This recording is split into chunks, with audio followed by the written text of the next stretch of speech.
The Singapore Grand Prix has come and gone, and we have a new constructor who has won a Grand Prix. Congratulations, Marco and Ferrari. It's episode 119 of the Eaton Asphalt Podcast.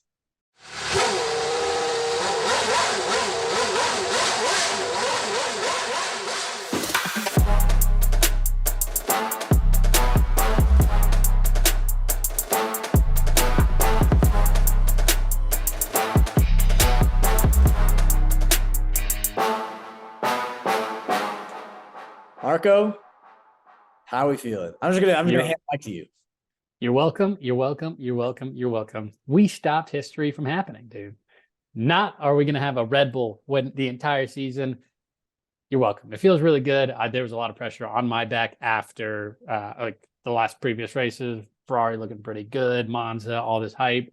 Are they going to suck it up? Nope, we came back. It was fantastic. And just not even Ferrari, but so many great storylines outside of just Red Bull not dominating. Yeah, it was. I mean, it felt so weird to be like, wait, so there's three different teams that are on the podium, and they're none of them Red Bull. So yeah, just it was such a nice. It was like we've been just starving and dying of thirst in this F1 season, and then this was a beautiful little oasis that poured water on our face, and we got to drink water, and now we're back, and Red Bull isn't the big bad. Honestly, I'm fine with Red Bull winning a race this week. I'm fine with them winning in Japan. Yeah, no, there's been like a huge relief of being like, all right, we can restart. We just reset the system. Yeah. It's like when we like take a healthy break from drinking for like 4 days, and it's like after just disgusting drinking for 3 weeks, and it's like, oh, that 4 days is back. All right, we're good. Everything's out of our system. We're in top tier health. This is what I'm feeling now. We've done our little purge. We're out. Well, we got another big one because Suzuka's just right around the corner. So we have Good, Bad, Ugly from Singapore, Gambling Paddock from Singapore, Race Recap, Race Predictions Recap, Ground Preview, Fun Facts, Gambling Paddock, and Race Predictions. Let's get into it with our Good, Bad, and Ugly from the Singapore Grand Prix. All right. Good, Bad, and Ugly from the Singapore Grand Prix. Marco, I would go first if you would have me. I would love it. Lovely. My good is, I know this is kind of a homer pick, but Oscar Piastri, man. There was so many storylines, Carlos winning, Ferrari being back, all this kind of stuff. Something that didn't really get talked about was Oscar Piastri kind of sucking it up in qualifying, getting P17, and then getting all the way back up to P7. Lost out on some pretty good positioning as far as qualifying is concerned. Obviously, when your teammate gets on the podium in second place, it's not as great, but still, man, 10 places. He pulled the old Sergio Perez of, waiting to really shine until Sunday comes around. Past the shitty cars. Exactly. Yeah. Past the shitty car. You probably feel awesome. Like, I'm fast. My bad. There's a lot of bad. I'm going to go with Helmut Marko. Because Helmut Marko's goal, I mean, probably could say a couple of things about Helmut Marko being bad in the last couple of weeks, but specifically, it's Helmut Marko's idea to put Liam Lawson in after the Daniel Ricciardo debacle with his wrist, and his golden boy Max Verstappen got booted by Liam Lawson in that AlphaTauri car. So just bad couple of weeks for Helmut Marko. Helmut Marko's ready for the leaves to change. I'll tell you that. I think he's not. I think he's been like everyone else is the problem. I'm fine. Yeah. That guy has never seen like a sincere or apologetic part of his body. I can't just see it. Yeah. I was gonna try to sneak in a joke about how like leaves changing colors. Helmut Marko doesn't really like different colors. But... Bang. All right, that was way over my head. That was really good. And then my ugly, I'm gonna say Aston Martin. Because, I mean, again, I think I said it last time, like over and over and over and over again. Aston Martin either ends up on my bad or ugly, but this time, I mean, Lance Stroll almost dying. Didn't, not like super close to dying, but almost dying. If someone were to die, right, this F1 season, it probably would have been that Lance Stroll hit. His car just got absolutely decimated. Thank God for the safety cell. Lance hitting the wall, not even getting to race in Singapore on Sunday. And then Fernando seemingly being on for a pretty good result, hopping over the line that you're not allowed to do in the pit straight, or like in the pit lane going into the pit straight. I mean, just a bad weekend. 0 points for the boys in that lovely little green color. Tough weekend. And I think ironically, the only person that's loving this Aston Martin hiccup is probably Lawrence Stroll, because he's like, at least my boy doesn't have to get embarrassed again, right? Last Yeah, last just last in put him qualifying, name out of contention. right? Last in qualifying for Lance again, but dude, he crashed. So can you really blame him? You know what I'm saying? But I think everyone knew that that final lap that he crashed on was going to be pretty good. yes, it's gonna be so good. Do you see the numbers? So yeah, that's my good, bad, and ugly. Marco, I'll pass the mic Nice, to you. nice. All right. My good is going to be, we kind of talked about it. I just have to get it out of my chest again. Races without Red Bull in contention. So technically, we do have a sample size of one, but we're also at 100% on incredible races where they're not in the mix. Top three cars were all within 1.5 seconds of each other. Should have been probably four within 1.5, but having a fourth that tried to do a last lap overtake, if he didn't crash, just I think an electric factory altogether. So I'm pretty okay. And we always talk about, oh, like let's move, Red Bull doesn't count. Let's move them out. I think this is like the best example I've ever seen to show and back that without Red Bull, these races are awesome. Yeah, 100%. Just stop them from racing. What are they racing for? Yeah, exactly. They already got it up. Check it out. They're good. They're fine. And then just have everyone else battle. And I think it would be a blast. My bad is going to be Yuki Tsunoda. So 2 DNFs in his last 2. I was looking back at his year entirely. 1 point in his last 11 races, 3 points all year. Rumors earlier in the year when he was showing like some decent form, like making that kind of further into quals, Q2, maybe like a Q3 every blue moon, including Helmet. I think Helmet has always been kind of high on him, saying he's quick, just has to get like experience, that he may be a good replacement for Sergio at the Red Bull second seat. And now there's rumors that they're not even sure if he's going to have an Alpha Tower seat next year. So I know that it seems like from what I've seen right now, they're going to give it to Danny. I'm sure he's the PR guy. You know, they just want to kind of boost this over here. But now if that's the case, a battle for Liam Lawson and Yuki. And from what I've seen since Liam Lawson has stepped in that seat, is he is a superior driver, and he deserves that seat more than Yuki in this past four races that he's been in. Yeah, agreed. So I mean, what a downfall from being like kind of a potential guy to fill in that Red Bull seat to who he might be the reserve driver for Red Bull next year. So my ugly is going to be quals. Personally, I've loved quals this year, but it sounds like drivers are a little bit annoyed, especially with street tracks. There's typically just a lot of traffic jam issues. This past race, the drivers made a vote that they didn't have. They took away the maximum distance or time that you can make around a lap, hoping that would help. Didn't seem like it was the case. Alonso was kind of talking about this and said that they need to go back to the old quals. I think the current standard of Q1, Q2, Q3 came in 2006. But before that, it was just one lap of qualifying. I didn't really look into my journalistic hunch, didn't really go into it, like what exactly that kind of looks like.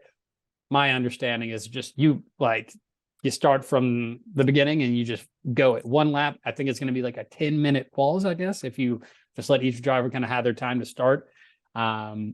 I like I said, the quals currently. I know the traffic jam's a bit annoying. It's not annoying for the viewer, though. I think it causes a little bit more like craziness, being like, oh, is it going to get to the line? Oh, no. So I'm in for it. But when I heard that, I did sound kind of intriguing, just having one lap in like, all right, this is it. This is all you got. Good luck. No messes up. This is it. Interesting that Fernando Alonso wanted to go back to something that was only done in like 2005, 2006 era. Yeah, he's like, I have experience. I'm good. Everyone else, what the fuck? Yeah. All right, good stuff. We got a lot to get to, so let's move on from our good, bad, and ugly and get into our gambling paddock. Marco, I'll let you start. I went all in for Lando not getting in the top 3. That was a big hit. And then Mercedes not in both Mercedes in the top 6. Shout out George. Albon top 6. That wasn't really close. I lost $90 this week, so 4.5 units. Tough one. You gotta spend money to make money. Yeah. 2 unfortunate ones.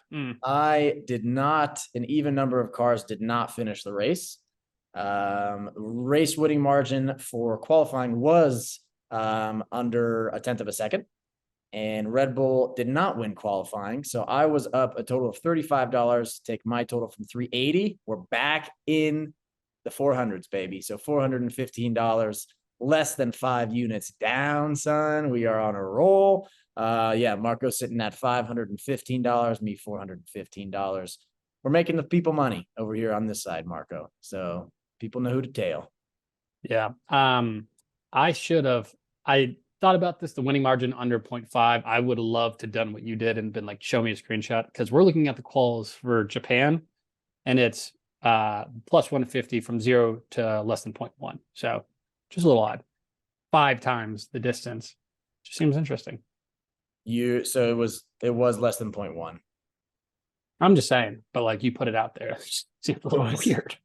It seems really high to have a full half second plus 150. Seems it wasn't easy to do that. I messed it up in the sheet. It was that's what it was. Interesting. Yeah, I'm sure the other viewers are like, that's pretty weird that he fucking put it in there. It's weird. All right, let's move from our gambling paddock to our race recap. Let's do it. All right, race recap for the Singapore Grand Prix. For qualifications, pretty eventful quals. Max not getting, and neither of the Red Bulls getting into Q3. Max getting 3 penalties, or 3, I guess, like investigations into penalties. Actually walked away with 0 penalties. Lance Stroll's crash, we talked about it. That was actually pretty horrific. Like, seeing the onboard of that. I think it was perfectly cut on the TV broadcast to where they put the onboard right on Lance's camera right before that happened. Like, they were following him for like 2 or 3 corners before that crash happened. But it was a crash of absolute just Mick Schumacher proportions, where he cut the car in half, essentially.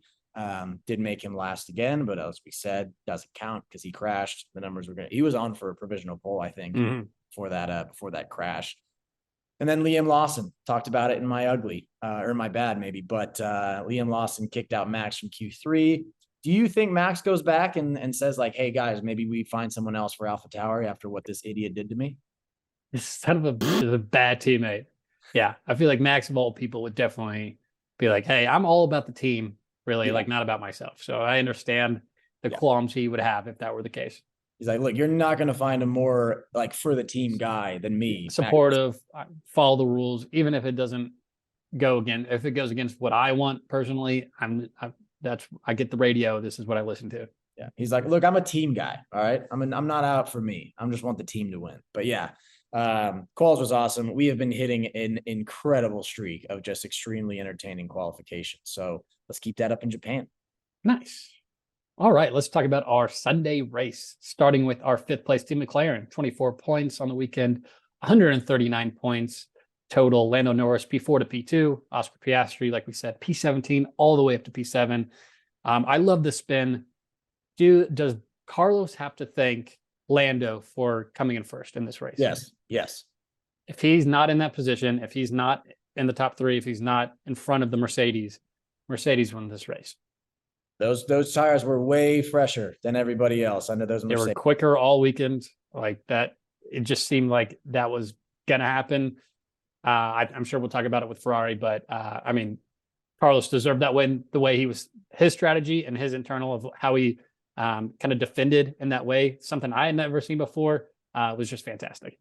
Yeah, very cool. The ice cold radio of him being like, Lando 0.8 seconds behind with DRS. He's like, yeah, that's on purpose. I was like, oh, this guy knows what he's doing. I'm 3 steps ahead of y'all. And then, like we said, Carlos Lando, the Lando crew is back on a podium. Very excited to see. So kind of guys helping guys out, he's like, I'm trying to win, but also doesn't hurt that my buddy back there is back there going for P2. So that's good. And then, like we said, Oscar, just 10 full spots. Great weekend for McLaren in general. I think they had a little bit of a slow start coming from the summer break. So it's good to see them kind of back on top, back in the top 6, fighting with competitive cars. Yeah, we love to see it. We love that papaya go quick. Moving from our P5 McLaren to our P4 Aston Martin, 0 points on the weekend, stayed at 217 points. Lance not even getting to race, Fernando driving over the pit line.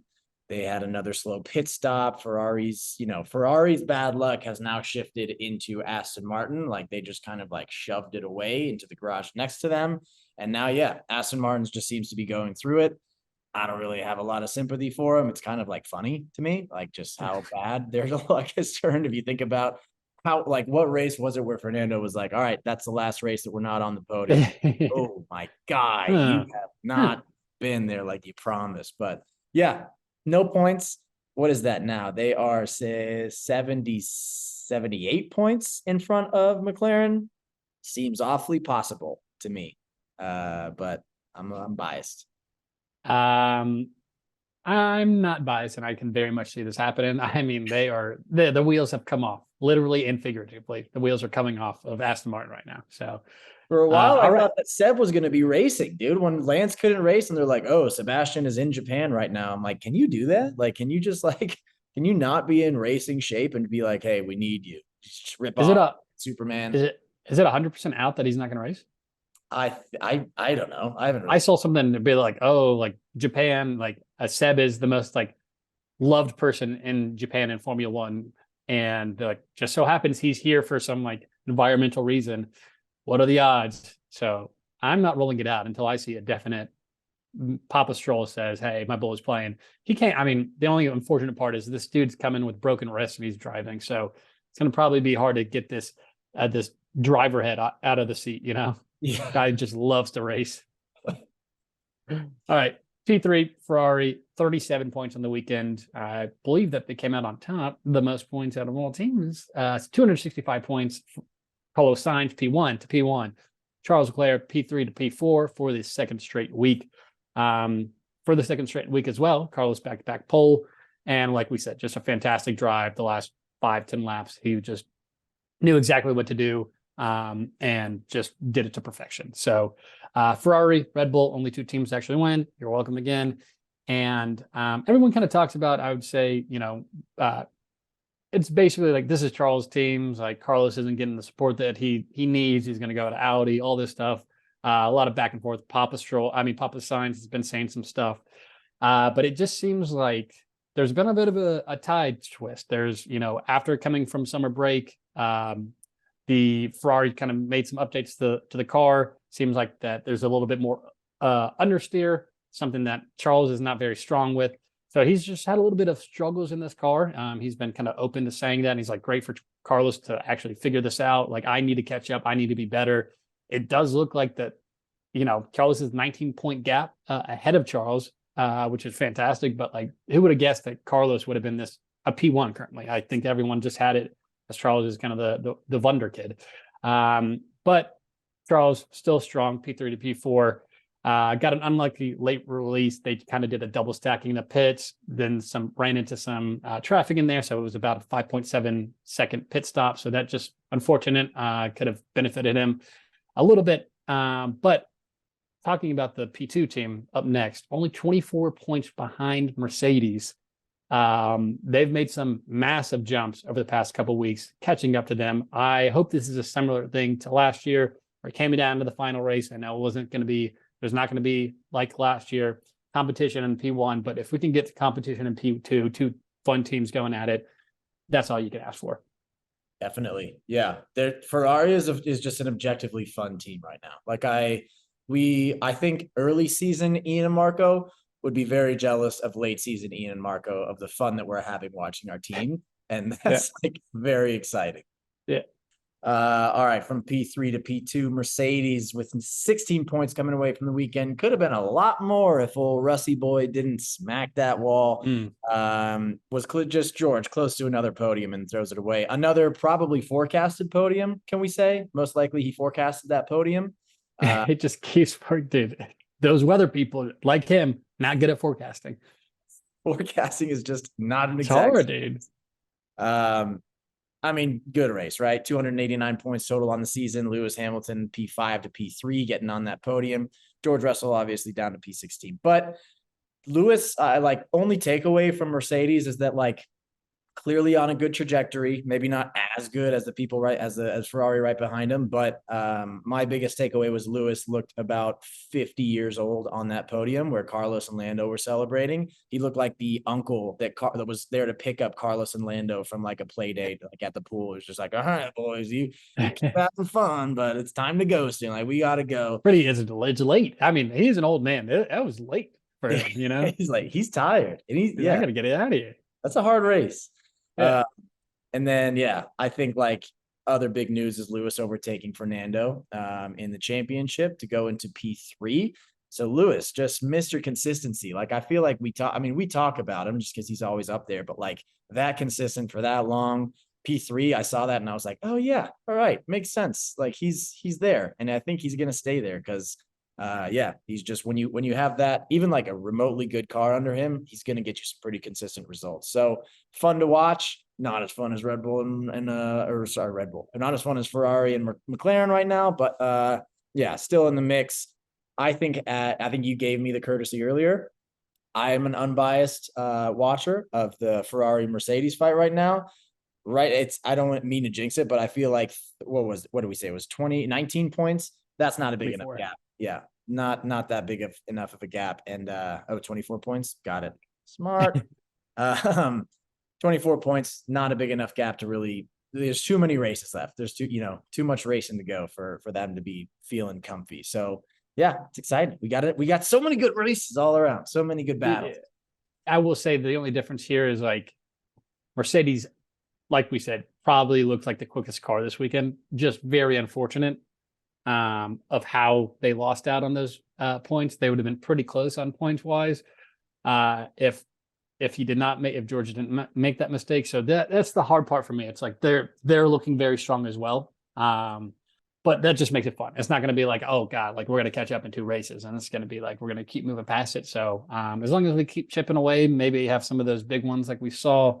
That's all you can ask for. So moving on to our P1, 14 points on the weekend for Red Bull, 597 points overall. Max Verstappen P11 up to P5, Sergio P13 up to P8. So they finally lost. The streak ends. While with that being said, obviously this gap is still quite massive. As long as they outscore Mercedes by 1 point, the Constructor Championship all but wrapped up.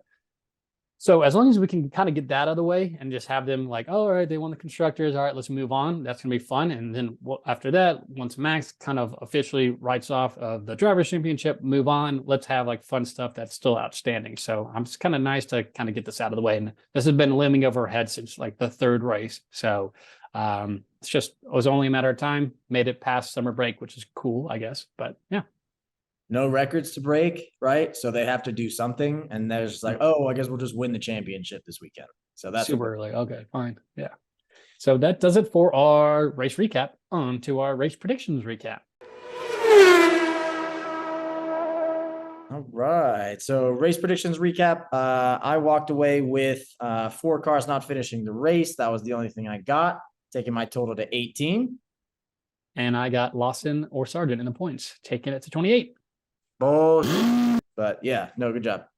Oh, I mean, Aston Martin coming back from 3rd. Oh, yeah. You're lucky that they're terrible. 28 to 18 is the score going into the weekend. We'll see how Suzuka wraps up. Let's go from our race predictions recap to our Grand Preview. Grand Preview for the Japanese Grand Prix in Suzuka. 53 laps around Suzuka. The track was built by a Mr. Soichiro Honda, if that name sounds familiar. Very, very cool track from the design standpoint, figure 8 layout. So they actually have crossover. In Abu Dhabi, they have a pit entrance or like a pit exit, I think, that goes under the track. Here, it's just the 2 tracks. So it's just high-speed cars going in the same direction. The brain wall, where challengers must maneuver their bodies through moving gaps in a wall. Or else. Marco, question. Can we have the intersection actually be a full intersection? We can ask. I know someone at the FIA. I think it'd be electric. Could you imagine? One main DRS zone. They don't have a lot of like just direct straights, but there are a lot of high speed corners, a lot of corkscrews, kind of snaking S curves. Little twisty turnies. This was kind of on a more melancholy note. This was the place of the last death in Formula One, Jules Bianchi. I'm sure we're going to see a lot of coverage on that just because that was like an important thing. I think what was that 2013, 14 that Bianchi died. I'm sure. I think I have a sneak peek. I got Charles in a lot of my race predictions because I think it's a lot of focus is going to be on him. No rain this weekend, dude. No rain except for maybe Friday. Little rain on Friday on the high of 82, sunny and 86 on Saturday, sunny and 81 on Sunday. Then this race, remember everybody, this race kicks off at 1 a.m. Eastern on Sunday morning. So 11 p.m. for us out here in Mountain Time. This is going to be a drink Saturday night. Try to stay up. You're kind of dozing by lap like 40, but you'll boot and rally and then watch the end of the race. Dude, your time's perfect. My time is great. Yeah. That's awesome. Good. Yeah, that's cool. It's pretty sick. Damn it. Well, 12 till, it's fine. Yeah. We'll figure it out. Well, great job. Great race Grand preview. That's what I meant. All right, on to our fun facts. Country fun facts. Looking forward to Japan. Marco, I went first for good, bad, ugly. You go ahead and go first for fun facts. Let's do it. I'm going to go with Japan has the world's oldest company. Mirashima Osen Kyunkan is a hot spring hotel in Japan, recognized by the Guinness World Records as the oldest hotel, and has been operated by the same family for over 50 generations, dating back to 705 AD. So right after Jesus booted out of there. They're also love hotels. Japan has a concept of love hotels where couples rent rooms by the hour for romantic encounters. Do you think they're actually couples? I think it's probably not an hour. Well, no, they're being generous. They want to like show the lady like, hey, this, like kind of like the rooster, the little rooster chest. Like, oh, maybe. Are we sure we don't need 2 hours? You don't need an hour. You don't need an hour. You crazy. Factored into that is like 45, probably like 52 minutes of just cuddle time. Just like, guys. Yeah. So that's cool. I love hotels. It sounds like it would probably be frowned upon in the States, but we'll work on it.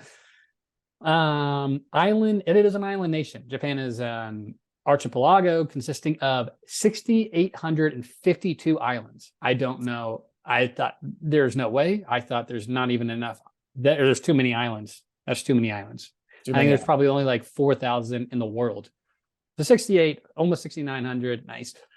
Way too high, but that's what they said. 4 largest islands, Honshu, Hokkaido, Kaishu, and Shiko. So all that stuff makes up 97% of it. So 4 big islands make up 97%, and then 6,848 are just scattered, tiny little things. So I mean, do they count that. Like? Do they I don't count think like that shouldn't count as an island. Yeah, exactly. Okay. I don't think that's real. So that was out there. I wanted to kind of get that out there and say that. Also earthquake prone. They experience around 1,500 earthquakes a year. Also, that's probably way too high. It's a long day Pacific Ring of Fire, seismic active area. And the 2011 earthquake and tsunami was one of the most powerful earthquakes ever recorded. So 1,500 seems probably like that's 1,500 around the world. But if they want to just make cool stats, I guess I'll go with it. Nice. Well, those facts were fun.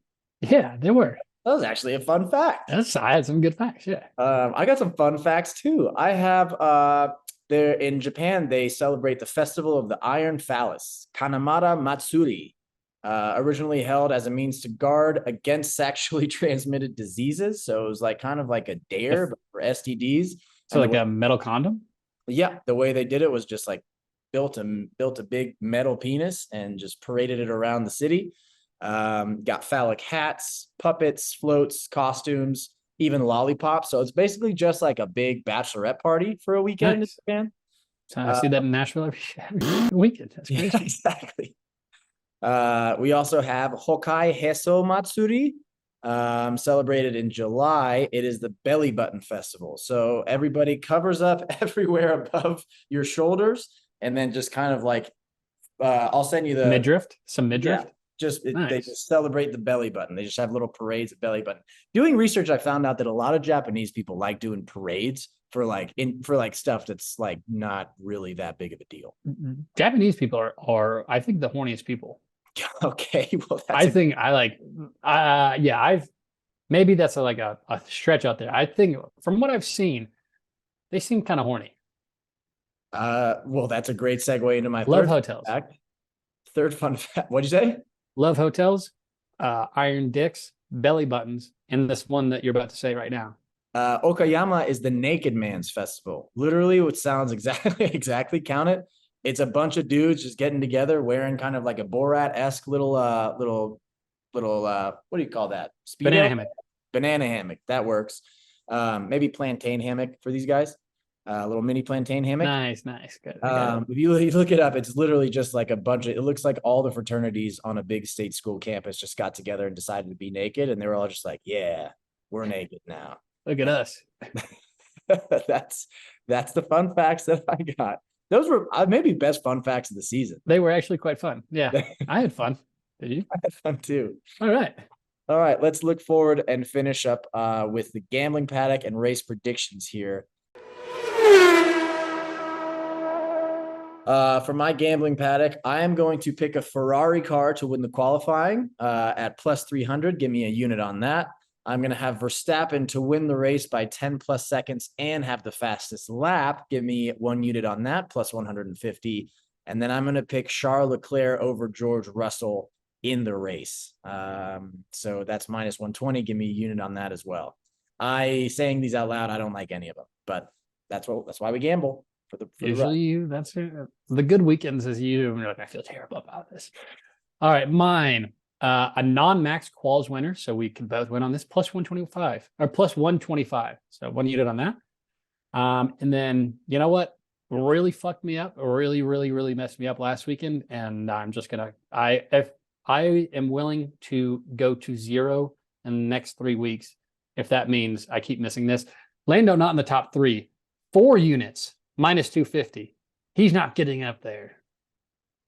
Wait, so the odds got better? Yeah, he won. Not be in the top 3? Yeah, so he's got a better chance, I'm getting more money from that. He came in 2. You can't, right? I mean, that's shocking, but I'll believe you. You proved me wrong last time. I'll do it again. So yeah, I'm gonna just ride hard, dude. I got to hammer it. I got to make some money back. And if Red Bull is back to their shit, they're around, it's gonna be hard for that to happen. So come on, let's go Red Bull.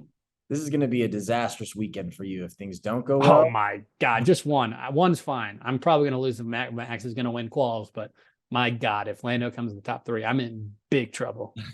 All right, good stuff. Like the bets are in, the picks are in. Let's get to our race predictions to round out the episode ahead of the Japanese Grand Prix. Marco, I think it's your turn to pick first. Oh, right. Here I go. Who do you crash for DNF? I'm going to go with Yuki. Let's make it 3 in a row. And then winner, Max. Last place, Logan Sargent. Driver of the day, Yuki. Play one for the fans. Douche of the day, Sergio Perez. Wildcard prediction, Stroll or Vettel in the points and above Fernando Alonso. I like that. All right. I'm really hoping it's Vettel. That'd be sick. Fastest lap, Max. Pole, George. How many cars don't finish? 2. Good deal. I'm going to take Sergio Perez for a crash or DNF. Charles Leclerc as the winner. Last place, Guan Yu Zhou.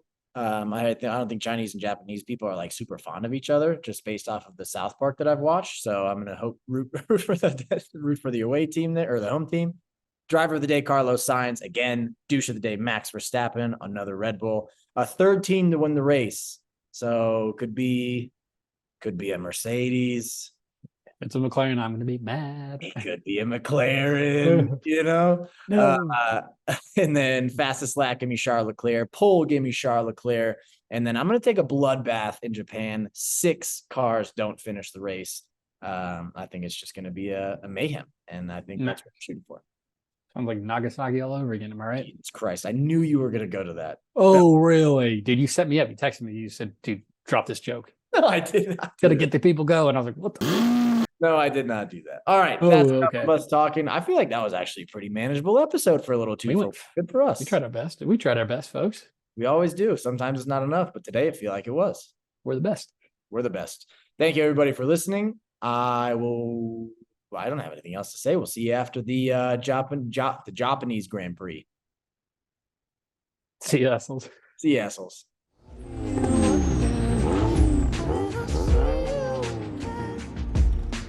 Hey, thought you could leave without saying goodbye.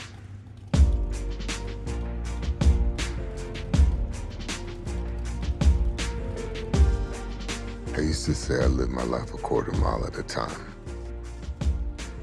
And I think that's why we were brothers. Because you did too.